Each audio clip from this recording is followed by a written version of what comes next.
আসসালামু আলাইকুম সবাইকে। আমি শখের গল্প থেকে সাদিয়া বলছি। আজকে আমরা বানিয়ে নিব আমের বড়া। এই বড়াটি বানানোর জন্য আমরা প্রথমে নিয়ে নিলাম আম, তারপর দিয়ে দিলাম 1 কাপ পরিমাণ ময়দা, তারপর দিয়ে দিব পরিমাণ মতো চিনি, তারপর দিয়ে দিলাম 1 চামচ দুধ, তারপর দিয়ে দিব 1 চামচ চাউলের গুঁড়া, তারপর দিয়ে দিব অল্প পরিমাণে লবণ। এখন আমরা এটিকে ভালো করে মিক্স করে ব্যাটারটি বানিয়ে নিব। ঠিক এইভাবে আমরা ব্যাটারটি তৈরি করে নিব। আমাদের খেয়াল রাখতে হবে ব্যাটারটি যেন বেশি পাতলা বা বেশি ঘন না হয়। তারপর একটি কড়াইয়ে আমরা পরিমাণ মতো তেল দিয়ে দিব।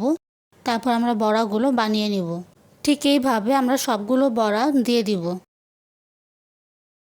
এপিঠ ওপিঠ আমাদের ভালো করে ভেজে নিতে হবে। আমাদের খেয়াল রাখতে হবে এটি যেন পুড়ে না যায়।